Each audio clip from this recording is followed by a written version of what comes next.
जय Hind, Jai Bharat and welcome to Def Talks. This is Aadi Achint. मेरे साथ हैं एसपी वैद जी, जो हमको थोड़ा-सा एक लीड देंगे कि भारत में हो क्या रहा है। कुछ अच्छी भी खबरें हैं, कुछ बुरी भी खबरें हैं। डेंजर का समय है क्योंकि इलेक्शन आ रहा है। जितना-जितना पास आता है उतना-उतना सबको पता है कि कुछ ना कुछ इंसिडेंट होने के काफ़ी चांसेस हैं। आइए देखते हैं सर क्या कहते हैं on the current situation in Bharat about the security. नमस्कार sir, welcome to the show. नमस्कार आदि। आपके माध्यम से आपके सभी दर्शकों को मेरा नमस्कार।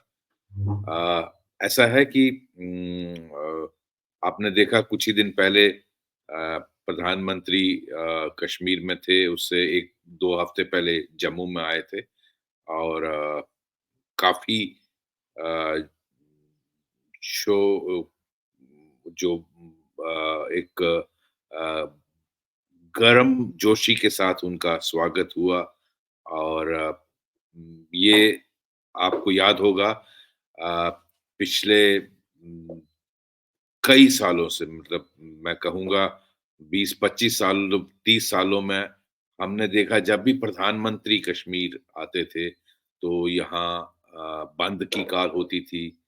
यहाँ कश्मीर में सिविल कर्फ्यू टाइप सिचुएशन होती थी, कोई मूवमेंट नहीं होती थी, लोग बाहर नहीं निकलते थे, पूरा कश्मीर में बंद होता था, स्कूल और इंस्टीट्यूशनल बंद की जाती थी और बहुत टाइट कर्फ्यू और उसी का पाकिस्तान एडवांटेज लेता था, दिखाता था देखिए भारत कि कश्मीर में फोर्स्ड ऑक्यूपेशन है और भारत के प्रधानमंत्री को लोग सुनने के लिए नहीं आते। लेकिन इस बार जो देखा गया, एटलीस्ट हमारी लिविंग मेमोरी में ऐसा हमने नहीं देखा। उसी कश्मीर में आज लोग सुबह 4 बजे से लाइनों में लगे हुए, सवेरे 4 बजे से। कश्मीर जहाँ इतनी सर्दी होती है सवेरे और 0 डिग्री टेम्परेचर होता है, वहाँ लोग 4 बजे सवेरे से लाइनों में लगे होते हैं और इतना क्राउड था अडी कश्मीर का बख्शी स्टेडियम जहाँ ये प्रोग्राम किया गया, वहाँ कैपेसिटी उस स्टेडियम की 25-30 हज़ार है, लेकिन वो खचाखच भरा हुआ था।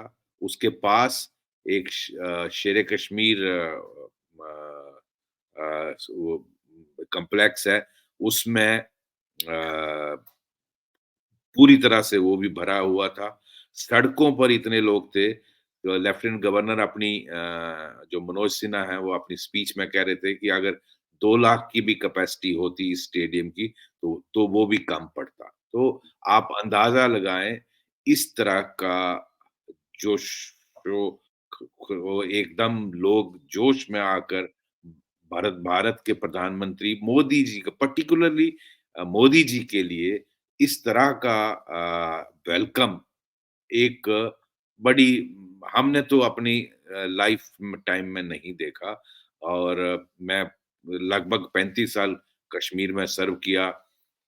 हर प्रधानमंत्री कश्मीर आए, कहीं न कहीं टेररिस्ट इंसिडेंट होता था और एकदम कश्मीर बंद होता था। ये एक नया ही नज़ारा था और हुँ। लो आपने देखा किस तरह से लाल चौक में लोगों के जुलूस, हजूम और हर कश्मीर के हर रीजन से, दूर-दराज इलाके से, उड़ी से, करना से, केरन से लोग जहाँ से आने में 8-8, 10-10 घंटे लगते हैं, लोग आए और जुलूस में इन स्टेडियम में गए। देखने लायक भी आपने सोशल मीडिया में देखा होगा।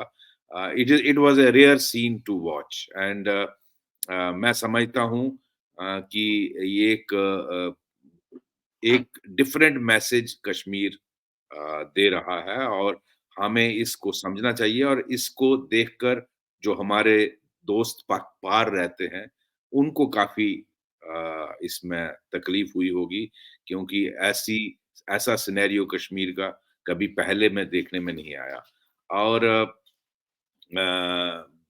आपको याद होगा कि जो कश्मीर के लोग हैं, इसमें सब मैं ब्रीफ में बताऊँगा कि जो यहाँ जो पेरेंट्स हैं जम्मू कश्मीर के, उन्होंने पिछले 35 साल में इतनी अ मौत, इतनी किलिंग्स, इंजरीज और बच्चों की पढ़ाई सफ़र की है। तो वो अब सबसे पहला होता है कि उनका अगर किसी माँ-बाप का बच्चा बाहर जाता है, स्कूल में पढ़ने के लिए जाता है, क्या वो सेफ फ़ील करते हैं घर में कि उनका बच्चा ठीक-ठाक वापस आएगा? वो कहीं पत्थरबाज़ी तो नहीं करेगा, कहीं उसको गोली तो नहीं लगेगी, कहीं वो टेररिस्ट के बहकाने में कहीं टेररिस्ट ना बन जाए। तो शायद ही कश्मीर में कोई घर बचा हो जहाँ ऐसी ट्रेजेडी नहीं हुई हो। तो आज वहाँ के लोग सबसे अहम मसला है सिक्योरिटी, जो मोदी जी ने एन्श्योर किया हो, जो मोदी जी बोलते हैं ना अपनी स्पीच में कि ये मोदी की गारंटी है। तो ये जो हुँ, गारंटी उन्होंने दिया अमन का, पीस का, कि मैं जब हूँ, आपको ये 370 हटाने के बाद टेररिज़्म आपने देखा हर पैरामीटर के हिसाब से उसमें गिरावट आई है। एमएचए का जो फिगर्स पार्लियामेंट में दिया गया 70% से प्लस टेररिज्म में कमी आई है। इन जो इंसिडेंट्स हैं उसमें कमी आई है। पत्थरबाजी खत्म हो गई, जो हुर्रियत का कैलेंडर निकलता था कि इस तारीख को ये होगा, ये वो सब चीज़ें, ये जो दुकानदारी पाकिस्तान के बेहेस्ट पे हुर्रियत चलाती थी, वो सब बंद हुआ। आप देखिए किस तरह से टेररिस्टों को यूटिलाइज़ किया जाता था, उनका प्रोसेशन निकाला जाता था, उसको वहाँ और रिक्रूटमेंट होती थी और ये जो सारा माहौल था, स्कूल, कॉलेजेस पढ़ाई नहीं कर पाते थे, एजुकेशनल इंस्टीट्यूशन खत्म हो गई थी, टूरिज़्म खत्म हो गया था। आज रिकॉर्ड टूरिज़्म हो रहा है। आज जिस जम्मू कश्मीर में 4 मेडिकल कॉलेज थे, आज पिछली बार प्रधानमंत्री जम्मू में जब स्पीच कर रहे थे, उन्होंने बोला आज उस 12 मेडिकल कॉलेजेस बन रहे हैं। पूरे भारत में शायद ही कोई ऐसी स्टेट होगी जहाँ या जहाँ पर 2 एम्स बने हों। छोटा-सा जेएंडके यूनियन टेरिटरी में 2 एम्स बन रहे हैं और एक का उन्होंने उद्घाटन जब वो जम्मू आए थे किया था। कश्मीर वाला जो अवंतीपुर में बन रहा है, वो बहुत जल्दी कंप्लीट होने वाला है। हुँ, पिछली बार 15 दिन पहले उन्होंने जम्मू में एम्स और आईआईटी का इनॉग्रेशन किया।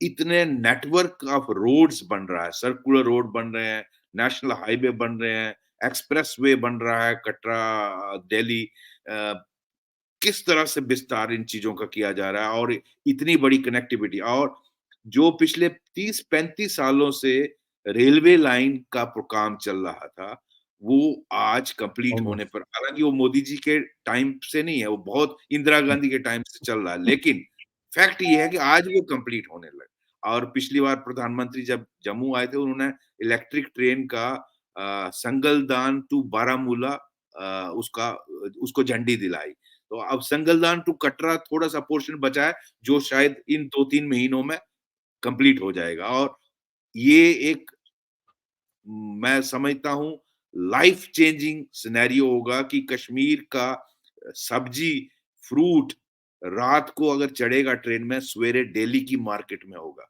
You can imagine the economic impact it will have. जिस कश्मीर में इंडस्ट्री नाम की कोई चीज़ नहीं थी, आज वहाँ इतनी इंडस्ट्रियल एस्टेट्स बनाई जा रही हैं और 50,000 करोड़ का इन्वेस्टमेंट आया है, जिसमें यूएई जैसे कंट्रीज़ इन्वेस्ट कर रहे हैं। एमआर ग्रुप इन्वेस्ट कर रहा है। तो आप यू कैन इमेजिन द जो डेवलपमेंट पुश प्रधानमंत्री दे रहे हैं। अच्छा, वो जब मैं देख रहा था जम्मू में उन्होंने पब्लिक रैली की, he spoke to individual success stories in each district.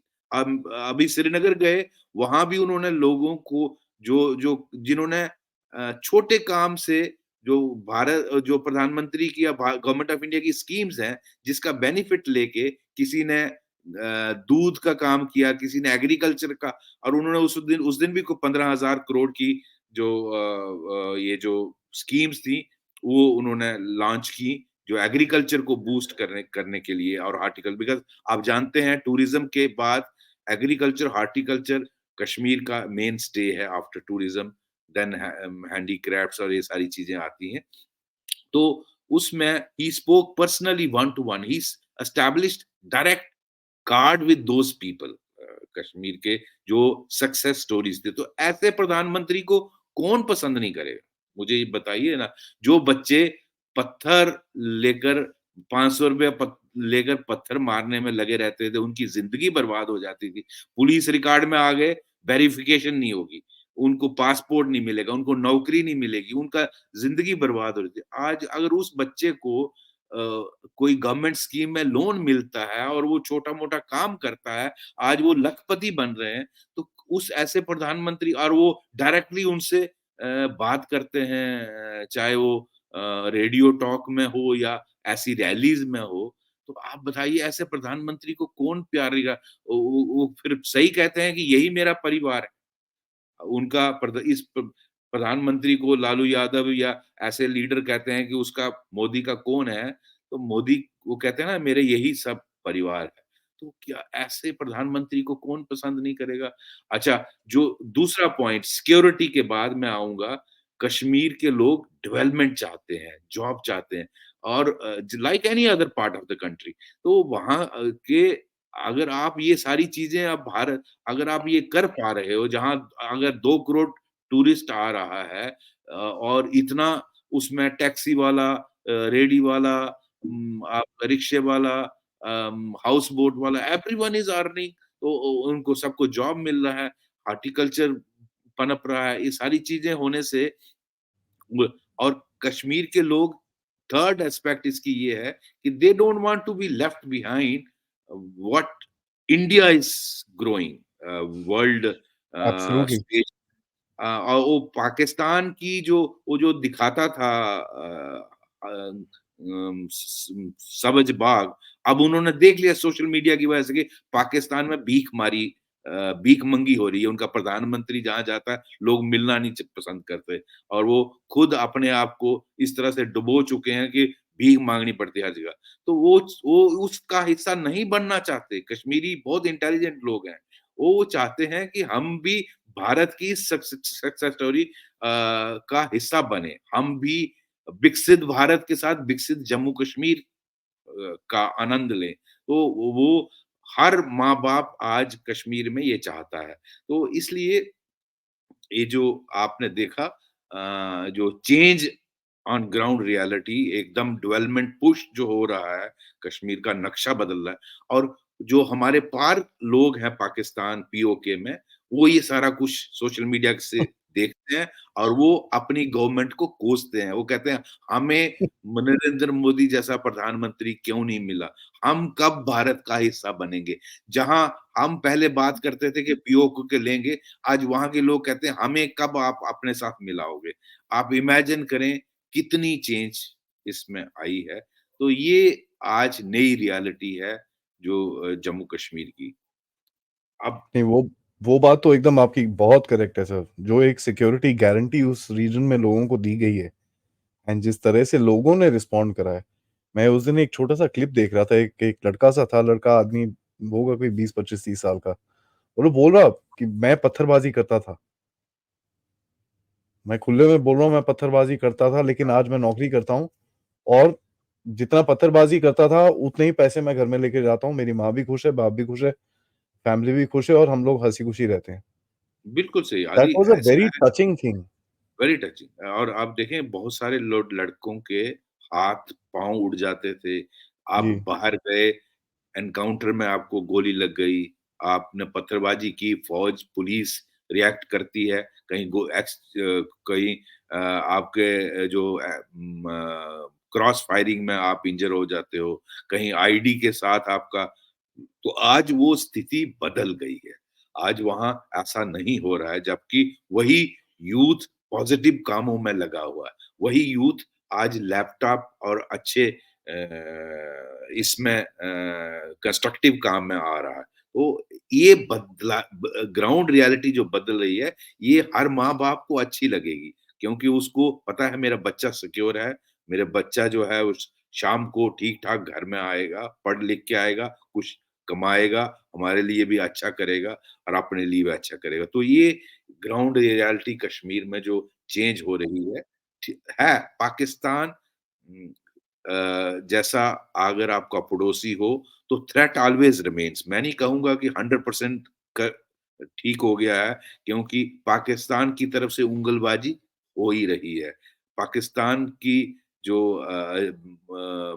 Army और आईएसआई वहाँ की एस्टेब्लिशमेंट है, वो अपनी हरकतों से बाज नहीं आएगा। वो आज भी आपने देखा राजौरी, पुंछ में किस तरह से वो इंसिडेंट करने की हुँ, कोशिश, या कश्मीर में जब उनका सारा सिस्टम जब ये खत्म हो गया तो टारगेटेड किलिंग शुरू कर दी, ताकि एक इंडिविजुअल 2-4 लोग जाएँगे, छोटा व हथियारों की कमी हुई तो पिस्टल भिजवा दिए, ड्रोन से ड्रॉप कर दिए। तो इस तरह का हरकतें कर रहे हैं अपने आप को रेलेवेंट रखने के लिए, क्योंकि उनकी हैसियत पाकिस्तान में खत्म हो जाएगी जिस दिन कश्मीर का मुद्दा खत्म हो जाएगा। तो पाकिस्तान की फ़ौज की हैसियत उतनी ही देर है जितनी देर कश्मीर का मुद्दा, हालाँकि अब वो नंगे हो रहे हैं, क्योंकि thanks to social media and internet, जो उन्होंने झूठ लोगों को फैलाया था वो सब आज सब पाकिस्तानी, हम आप और हम भी देखते हैं पाकिस्तान की चैनल्स।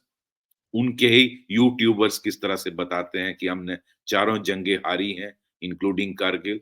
हमने क जबकि हमें बताया गया कि हम भारत ने अटैक किया, हर बार हमारी ही फ़ौज ने अटैक किया। वो मतलब रियलिटी जो है, वहीं के यूट्यूबर उनके अपने लोगों को बता रहे हैं।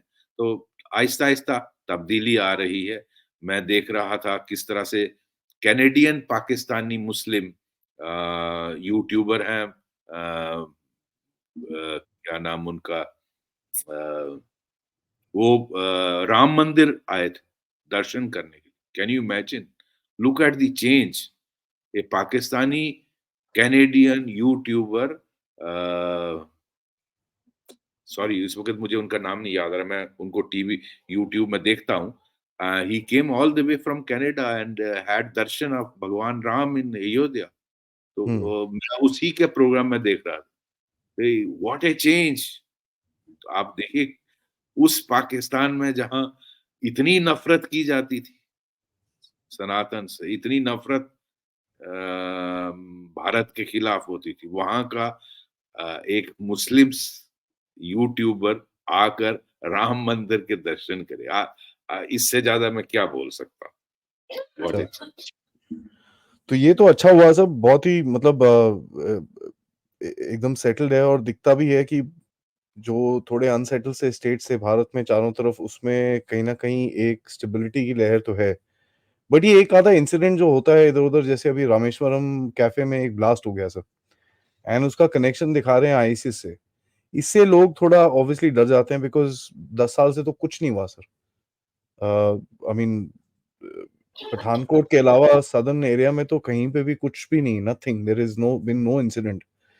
तो जब ऐसी चीज़ होती है तो सर ये क्या इसका क्या मतलब है? ये क्या अपॉर्च्युनिटीज़ देखते हैं ये लोग कि ये लोग वही जो एक गारंटी सिक्योरिटी गारंटी जो इन लोगों ने दे रखी है, गवर्नमेंट ने आज दे रखी है कि साहब you are safe, don't worry, ये उसको बिगाड़ने की कोशिश है, क्या है ये सब?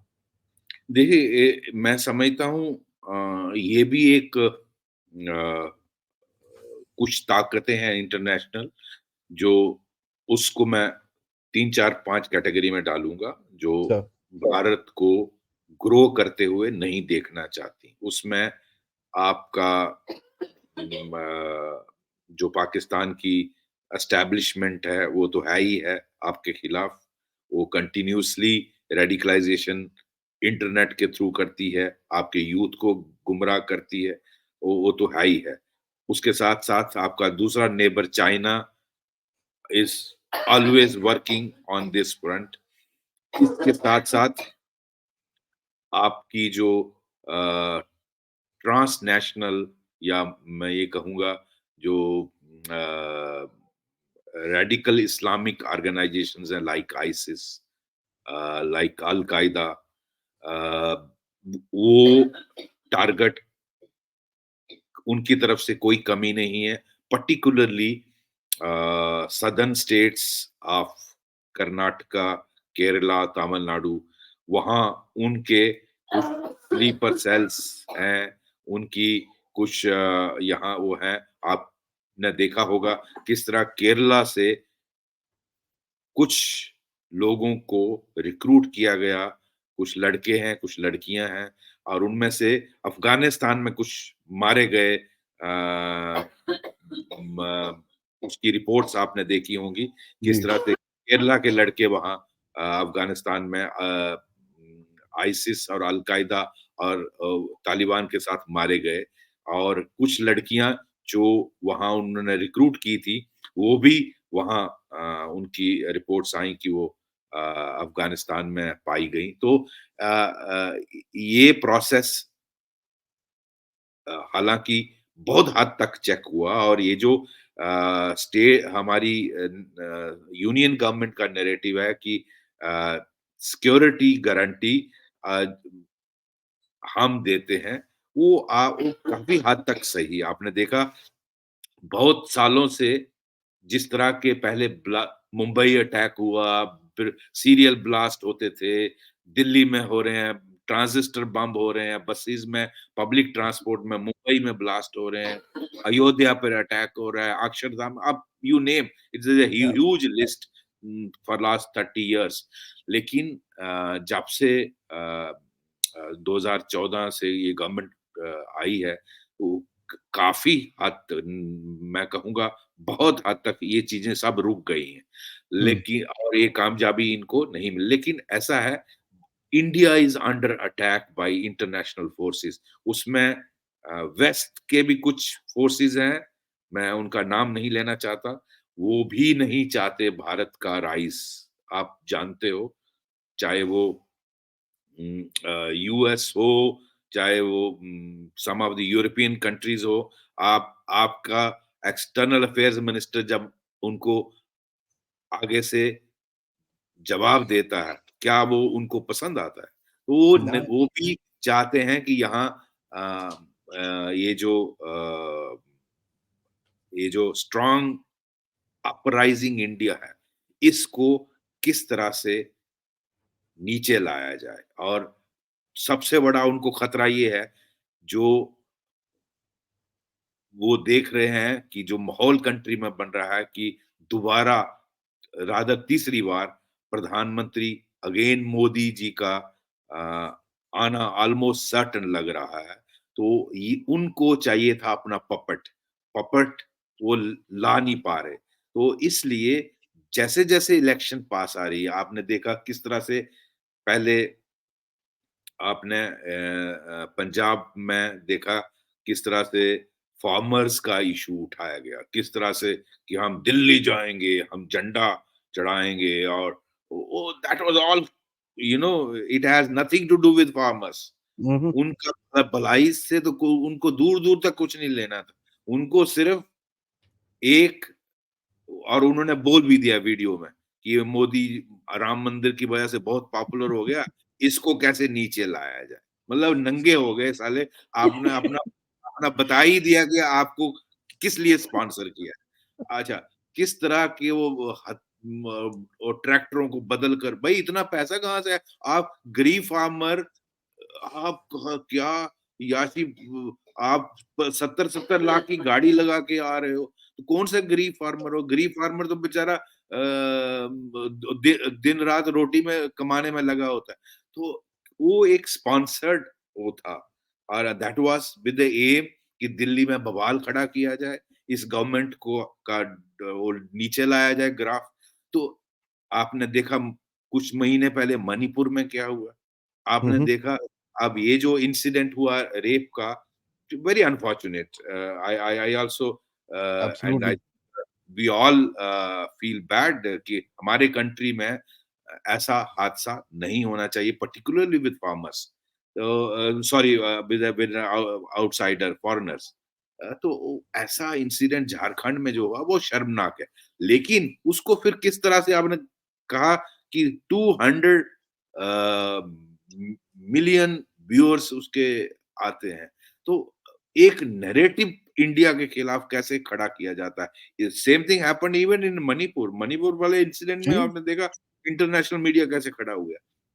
तो इसी तरह ये जो आप मैं इसको देखता हूँ, जो रामेश्वरम का इंसिडेंट है बैंगलोर का, this is with an effort to change the narrative, जो गवर्नमेंट, यूनियन गवर्नमेंट कह रही थी कि हमारे आने के बाद हमने इंसिडेंट नहीं होने दिया, यहाँ टेररिस्ट इंसिडेंट नहीं हो रहा है और हमने सिक्योरिटी इंश्योर की है।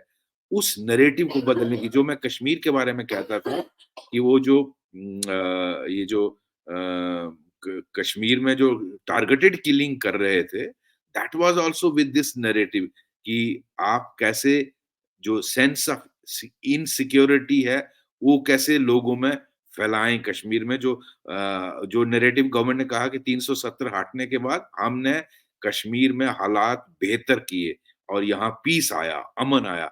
उस नैरेटिव को बदलने के लिए इन्होंने टारगेटेड किलिंग का प्रोसेस शुरू किया, जिसको जे-एंड-के पुलिस और सिक्योरिटी फोर्सेस ने एकदम दबोच डाला।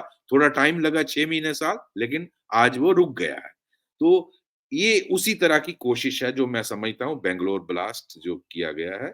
और ये फोर्सेस जो हैं, जो पैन इस्लामिक फोर्सेस हैं, आईसिस, अल-कायदा, उनका थ्रेट कंटिन्यूअसली वो कंटिन्यू रहेगा और वो चाहे कोई भी गवर्नमेंट होगी, वो इंडिया को टारगेट करेंगे और हमें उसके लिए तैयार रहना है टेक्नोलॉजिकली, हमें उसके लिए तैयार रहना है स्ट्रैटेजिकली, हमें उसके लिए तैयार रहना है पुलिस की और सिक्योरिटी फोर्सेस की अपग्रेडेशन करके, उनकी टेक्नोलॉजी अपग्रेडेशन करके, उनको सेंसिटाइज करके। मैं समझता हूँ वो कंटिन्यूअस मॉनिटरिंग और इनका जो पुलिस का और सेंट्रल एजेंसीज का हमारा जो सिस्टम है, उसको अपग्रेड करते रहना है और उनको इस थ्रेट के लिए हमें हमेशा तैयार रखना है, क्योंकि ये थ्रेट आपको हमेशा रहेगा, आज भी और 5 साल के बाद भी, क्योंकि ये आपको पैन इस्लामिक फोर्सेस आपको कभी भी अमन से बैठने नहीं देंगे और इनका इस्तेमाल पाकिस्तान की आईस आईएसआई जो है या पाकिस्तान की एस्टेब्लिशमेंट है, वो कंटिन्यूअसली यूज़ करती रहेगी और इवन मिडल ईस्ट में बहुत सारी कंट्रीज़ हैं, जो भारत को पसंद नहीं करते हैं। आप जानते हो, चाहे वो कतार हो, चाहे वो और कंट्रीज़ हों, आपका टर्की हो, अब क्या इनका ज़्यादा इलैबोरेट करना, there are organizations in these countries who continuously try to attack India, and same is the story of China and some of the Western countries. So I think India has to remain alert about this threat. Sir, मैं एक चीज़ और पूछूँगा sir आपसे, एक I mean with regards the police, since आपने वो uniform पहनी है, that is the most important thing, क्योंकि देखिए कहीं न कहीं द पुलिस ऑल्सो एक ज़माना था जब बहुत गलत रेपुटेशन थी, ये था, वो था। Today that reputation is also improved quite a bit. लेकिन वो बेचारे जब अपना काम करते हैं, लोग उनको मारते हैं। जैसे कल हमने दिल्ली में देखा, ठीक है? एंड दूसरा हमने देखा कि एंड सैडली स्पीकिंग जो दिल्ली की पुलिस ने वो आदमी को सपोर्ट नहीं करा। He was just doing his job. अभी आप उसको सस्पेंशन पेंडिंग इन्वेस्टिगेशन बोल सकते हैं, ठीक है। आपने उठा के उसको सस्पेंड कर दिया। A lot of people call this appeasement कि नहीं वो गलती हो गई तो उसने वो कर दिया and all that stuff, whereas as a matter of fact कितने लोग हैं from the Islamic community in Bharat, मैं एक्चुअली कमेंट्स पढ़ रहा था, जो लोग बोल रहे थे यार भाई कोई ज़रूरत ही नहीं है तुमको बीच रास्ते में पढ़ने की, ये क्या कर रहे हो? फिर लात पड़ती है, फिर रोते हो। तो दोनों तरफ से we see these voices coming across sir. लेकिन आपका सबसे ज़्यादा बिकॉज़ ऐसे वो सस्पेंशन हो जाता है तो पुलिस ऑफिसर्स को कहाँ एक एक एनकरेजमेंट मिलेगा कि यार टेक अ स्टैंड। आप जैसे ऑफिसर्स कब निकलेंगे सर? हर हर सिटी में, हर डिस्ट्रिक्ट में से कैसे होगा ये? Because I really feel bad. कई तो सर इतने सिंसियर होते हैं, उनको काम करना है, they want to do good for people, but वो सिस्टम में फँस जाते हैं सर आके फिर। How do we do this? अभी 140 करोड़ लोगों को अ, अमन और शांति देना बहुत मुश्किल काम है, बहुत बहुत बहुत मुश्किल काम है। Absolutely, absolutely. मैं समझता हूँ पुलिस का job is one of the most difficult jobs in the world, and चाहे वो कश्मीर हो या बाकी जगहें हों। क्योंकि मैंने देखा मैं जस्ट टच करूँगा then I will come on what you this Delhi जी, इंसिडेंट। जी। कश्मीर में सीआरपी और आर्मी 2 साल या 3 साल की पोस्टिंग पे आते हैं और उसके बाद उनकी पोस्टिंग बहाल हो जाती है। पुलिस वाला वहीं रहता है। जम्मू कश्मीर का जो बंदा है, वो मेरे साथ 35 साल वहीं रहता है, उसी सोसाइटी में रहता है, उसी में उसका बच्चा स्कूल जाता है, उसकी बीवी मार्केट में जाती है सब्जी खरीदने के लिए और उसको छुट्टी आना होता है तो उसी घर में उसी जी, गाँव में जाता है। उसके लिए कितना मुश्किल है, आप इमेजिन करो एब्सोल्युटली सर। टेररिस्ट से लड़ना और अपनी जान बचाना, अपने परिवार की जान बचाना, कितना मुश्किल। जी, तो इसी तरह से यहाँ की बात दिल्ली का अब देखो पहले तो मैं ये कहूँगा कि मैं समझता हूँ जो इस्लाम के बारे में जानते हैं, वो इस बात को मानते हैं। मैं भी कुछ चैनल्स देख रहा था। बहुत सारे मुस्लिम्स इस पर कमेंट कर रहे थे कि सड़क पर नमाज़ पढ़ने की ज़रूरत नहीं है। इनफैक्ट वी ऑल नो कि ये जो अ, आप भारत में इतनी मस्जिद हैं कि आप अकोमोडेट कर सकते हो, कोई दिक्कत नहीं है और जी, जो वक्फ बोर्ड है उसके पा is a third largest holder of lands and largest holder of properties after defence and Railways. तो अ, उसके बाद भी अगर सड़कों की ज़रूरत पड़े, तो मैं नहीं समझता ये जस्टिफाइड है। तो इसका पहले तो एक मैं स्पीकर को देख रहा था जो मुस्लिम खुद बोल रहे थे कि आप जानबूझ के सड़क पे आते हो, अदरवाइज़ ऐसा नहीं है कि ये ईद की नमाज़ है कि ये साल में 1 बार आई है तो उसी वक़्त पढ़नी है। तो आप 15-20 मिनट की नमाज़ होती है, आप 2 फेजेज़ में भी कर सकते हो। तो सड़क पे नमाज़ is not allowed, it is not जायज़ और आप even in Islamic countries like UAE and Saudi Arabia, सड़क पे नमाज इज़ नॉट अलाउड। ये सिर्फ़ भारत में ही होता है, अदरवाइज़ बाकी जगहों पे ये अलाउड नहीं, वहाँ वो 1 मिनट में आपको प्रोसिक्यूट कर देंगे। यहाँ जो है कि चलता है वाला एटीट्यूड है ना, तो आके किसी भी रोड पे बैठ जाओ। अच्छा, उधर अगर कोई एम्बुलेंस जा रही हो, उसका क्या होगा? किसी को हार्ट अटैक हो गया, उसका क्या होगा? अच्छा, वो एग्ज़ैक्टली, उन्होंने महाशिवरात्रि थी, उन्होंने जाना था। अगर वो आ जाकर क्लैश कर जाते, पुलिस नहीं हटाए, तो कम्युनल राइट हो गया, आपस में झगड़ा हो गया। तो उस एग्ज़ैक्टली, आप उस पुलिस को ब्लेम करोगे। तो पुलिस वाला पहले दिखाया गया उसको, वो इनको हटा रहा था कि आप यहाँ से हटो, खींच रहा था। उसके बाद भी अगर आप बैठ रहे हो तो उसके पास आप ऑप्शन क्या था फिर वो फ़ोर्स यूज़ करना मतलब लाठीचार्ज करता। आपने देखा शिवरात्रि पर कर्नाटका में मंदिर पर किस तरह से लाठीचार्ज हुआ, हुँ, हुँ, देखा आपने? हिंदुओं पर लाठीचार्ज हुआ outside the temple because they were on the road. वो उनको आप लाठी मार सकते हो। यहाँ आपने लात से उनका पाँव को हिट किया।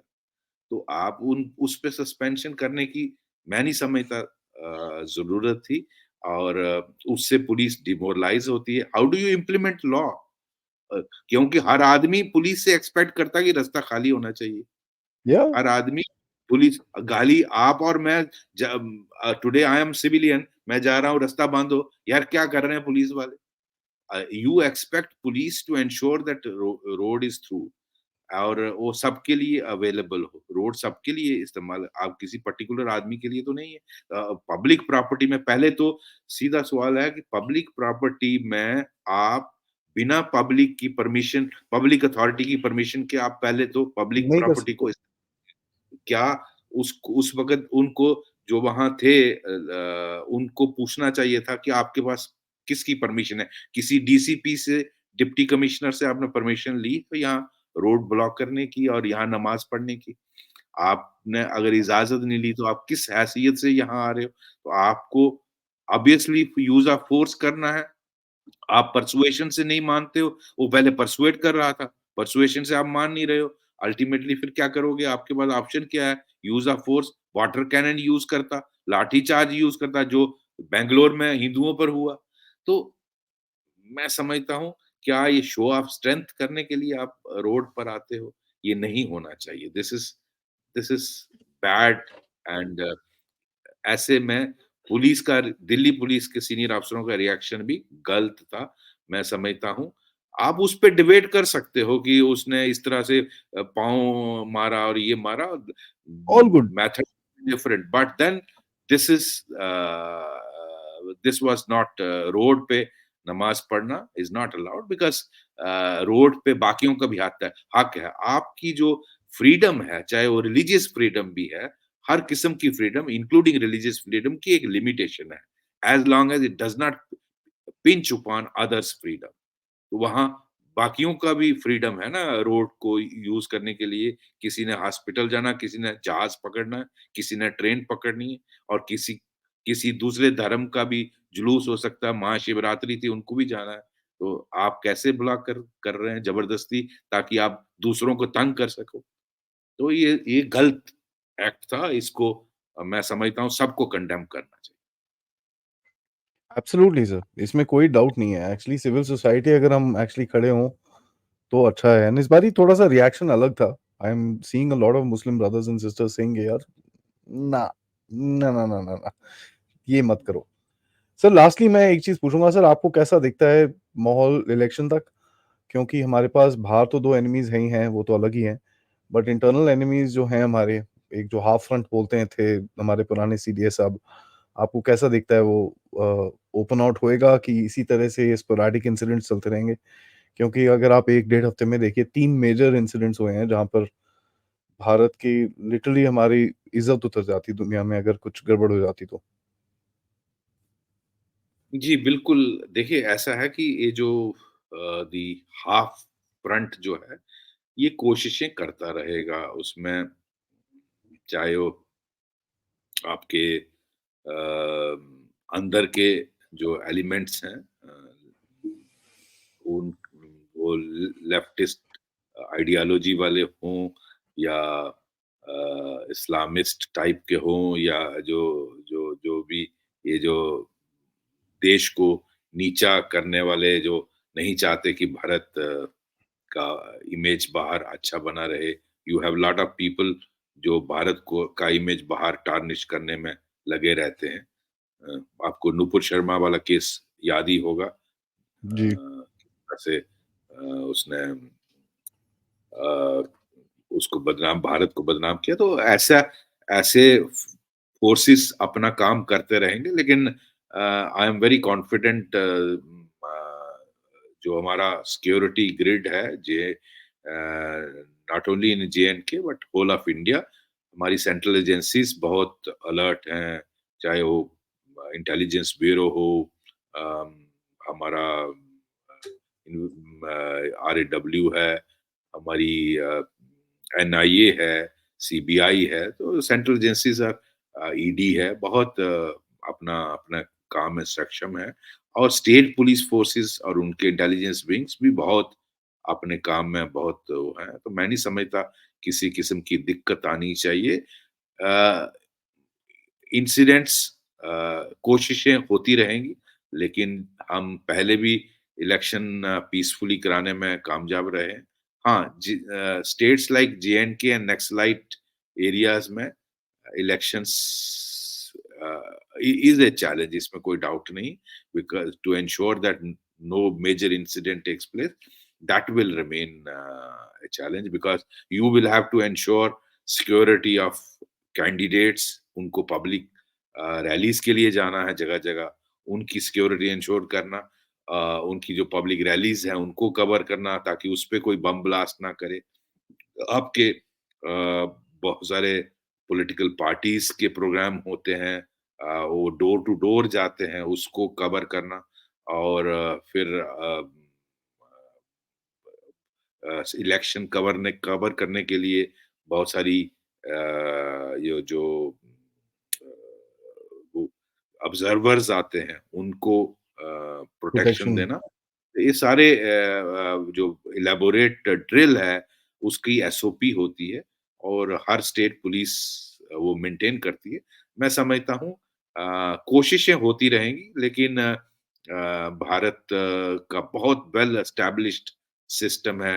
इलेक्शन कमीशन का सिस्टम बहुत बढ़िया है, क्योंकि during the election all government employees are on deputation to election commission, so जी, they become during this period, once that announcement takes place, उसके बाद all employees जो election से related होते हैं, they are all under the supervision of election commission of India, and election commission of India का बहुत आज तक तो बहुत बढ़िया रिकॉर्ड रहा है।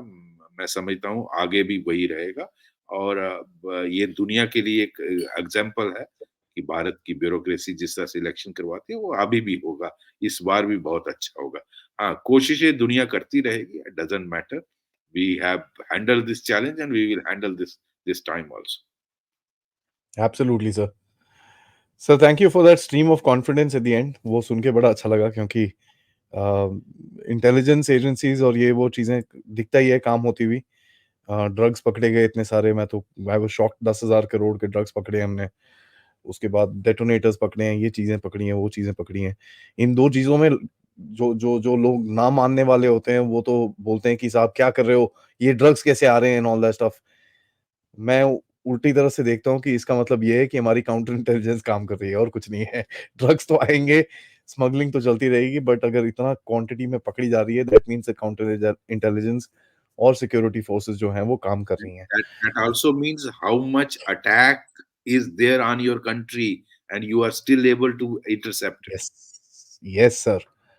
तो that gives us a lot of confidence कि यू नो निकल जाना चाहिए, क्योंकि अगले 2-3 महीने हैं सर, अगर ये टाइम निकल गया हमारा, तो I don't think after that Bharat पे नज़र लगाना इतना आसान रहेगा दुनिया के लिए, या किसी भी जो भी एंटी इंडिया फोर्सेस हैं उनको बहुत थोड़ी प्रॉब्लम रहेगी to actually do stuff like this, but you no